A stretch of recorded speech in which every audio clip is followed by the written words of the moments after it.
याद रखो, राजा रजवाड़े रानियों का दौर खत्म हो गया, गरीब राजा है।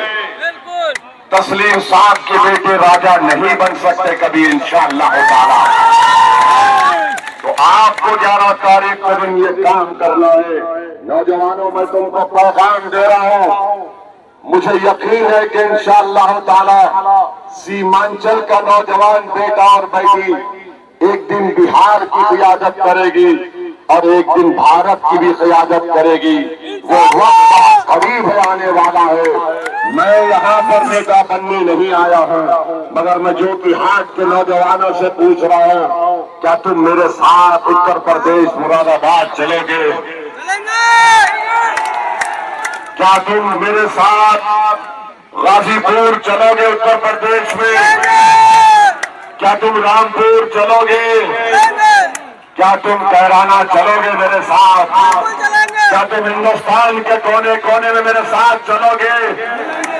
मैं तुम्हारे साथ चलने की बात कह रहा हूँ, उसका मतलब यह है कि तुम्हारी दुआओं का मोहताज था और रहूंगा। मैं आपकी दुआएं चाहता हूँ। आप जहाँ कहीं भी रहो, आप मजलिस इत्तेहादुल मुस्लिमीन के लिए दुआ करिए। मेरे अजीज दोस्तों और बुजुर्गों, मैं आपको बता रहा हूँ कि सीमांचल के नौजवानों में बहुत काबिलियत है, और हम आपको बता रहे हैं कि ये जो सरफराज साहब जो पार्टी से आए हैं, जिसका निशान बैग है, वो अब कह रहे हैं अगर पतंग छाप कोट नहीं देना है तो तीर छाप को दे दो। जाकर मालूम कर लीजिए। मैं जिम्मेदारी के साथ कह रहा हूँ, सरफराज साहब, आपने अपनी असलियत का इजहार कर ही दिया। आप अपने भाई को रोक नहीं सके, तो आप एक गरीब के बेटे को, मुर्शिद आलम की कामयाबी को रोकने के लिए आप पतंग छाप बीजेपी नरेंद्र मोदी के उम्मीदवार को डालने की आपके कार्यकर्ता काम कर रहे हैं। सरफराज साहब, याद रखो, जो वक्फ का काला कानून बनाया गया है, जिससे मस्जिद, दरगाह और खानखा को छीना जाएगा, बताओ तुम्हारी मिली हमीयत कहां पर चले गई? एक अदना असेंबली इलेक्शन के लिए तुम अपना सब कुछ कुर्बान करना चाहते हो सरफराज साहब? क्या 5 साल के बाद तुमको चुनाव बनना नहीं है? आज तुम जो काम कर रहे हो, जोकीहाट की जनता तुम्हारी हर हरकत से बाखबर है। और ये जेडीयू के उम्मीदवार से हम कहना चाहेंगे, बताओ मोदी को तुम जाकर क्यों नहीं बोले क्यों काला कानून बनाया वक्त का? तुम जाकर क्यों नहीं बोले कि डबल तलाक का गलत कानून हमारी महिलाओं के खिलाफ बनाया गया? क्यों सीधे का कानून मजहब की बुनियाद पर बनाया गया? अरे बोलो तीर छाप वालों, क्या तुम घुसपैठी हो?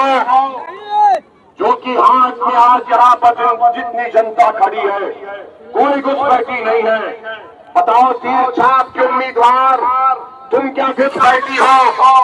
कहाँ गई तुम्हारी इज्जत नफ्स कि तुम जिस पार्टी में हो, उस पार्टी का अमित शाह कर तुम्हारी मौजूदगी में कह रहा है कि घुसपैठी सीमांचल में है। याद रखो, जो कि आज की जनता, पहचानो इन लोगों को जो हमारे मान सम्मान को बर्बाद करना चाहते हैं।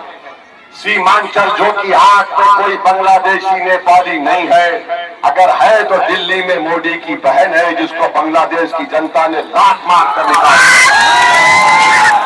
तो क्या आप तीर छाप को वोट देंगे? वक्फ कानून के खिलाफ वोट का इस्तेमाल करेंगे? और फिर आ जाइए जनाब शाहनवाज साहब के बारे में। शाहनवाज साहब, इंशाअल्लाह ताला कुदरत तुम्हारा इंतजाम करेगी। तुमने गरीबों की को धोखा दिया। अरे तुमको कामयाब नहीं किया था, पतंग छाप को कामयाब किया था।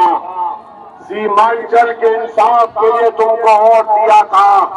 अरे तुम तो ऐसे आदमी हो, तुम्हारे बुरे वक्त में जब तुम हमारे सामने बैठकर आंसू बहा रहे थे, हमने तुम्हारा हाथ पकड़ा और तुम भूल गए।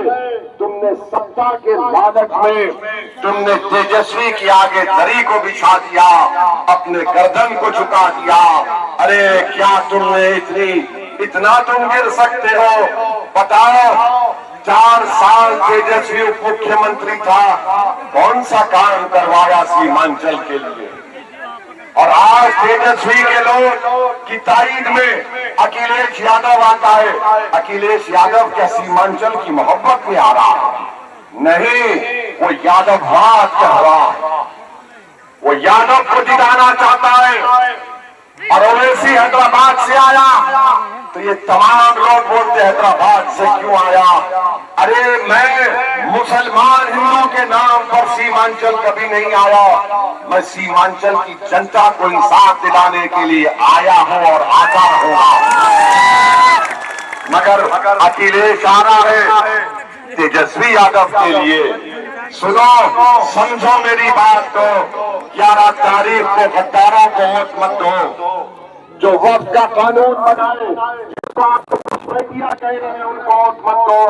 और जिसका निशान भाग का है, मोदी का मैनेजर था, जिससे 14 मोदी को देश का प्रधानमंत्री बनाया। सरफराज साहब, क्या आप बिल्कुल से जाकर मिल सकते? क्या जकिया जाफरी की बेटी से मिल सकते? उस गुजरात के फसाद के बाद उन कैंपों में मैंने काम किया था।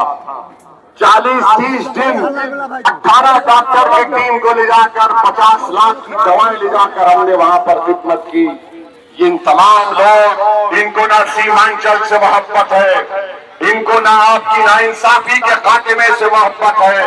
ये सिर्फ अपनी जात के लिए वोट मांग रहे हैं और ओवैसी आपके लिए, इंसाफ के लिए वोट मांग रहा है। मैं अपनी जात के लिए कभी नहीं मांगा, न कभी मानूंगा। मैं आपसे अपील कर रहा हूं कि यहाँ की जनता, 2 तरफ भाई है, एक बाप और एक माँ की औलाद। जो दोनों नहीं मिल सकते, वो सीमांचल को क्या जोड़ सकते हैं? बताओ, 2 भाई लड़ रहे हैं, हम वो सीमांचल को जोड़ने की बात कर रहे हैं। एक तरफ तीर छाप है जो वक्त का कानून बनाया और आपको घुसपैठी कहता है। सीमांचल की बदहाली में जहां पर राजद कांग्रेस का हिस्सा है, वहीं पर मोदी और नीतीश कुमार का भी बहुत बड़ा रोल रहा है। तो हम आपसे अपील कर रहे हैं, 11 तारीख को मुर्शिद आलम को आप कामयाब करेंगे। हमारी माँ और बहनों, इस बात को अपने जहन में रख लो मेरी इज्जतदार माँ और बहनों, बेटियों, कि मैं तुम्हारा बेटा तो नहीं, तुम्हारा भाई तो नहीं, मगर हम तुमको इस बात का वादा कर रहे हैं कि जब कभी भी तुमको हमारी जरूरत पड़ी, तुम हमको याद करो, वैसी एक दिन में तुम्हारे पास पहुंच जाएगा इंशाअल्लाह। मैं जीऊंगा तो तुम्हारी लड़ाई लड़ता रहूंगा। और मुझे कहने दो आज कि हैदराबाद के बाद औरंगाबाद और सीमांचल में मुझे इतनी मोहब्बत मिली, कहीं पर नहीं मिली मुझे इतनी मोहब्बत। मैं तुम्हारा मखलूस था, मखलूस रहूंगा। तुमने जो मोहब्बत से नवाजा, इंशाअल्लाह ताला अगर जरूरत पड़ी तो अल्लाह मेरी जान को कुर्बान कर दे तुम्हारे इंसाफ के लिए, तब भी मैं कहूंगा कि सौदा हुआ है।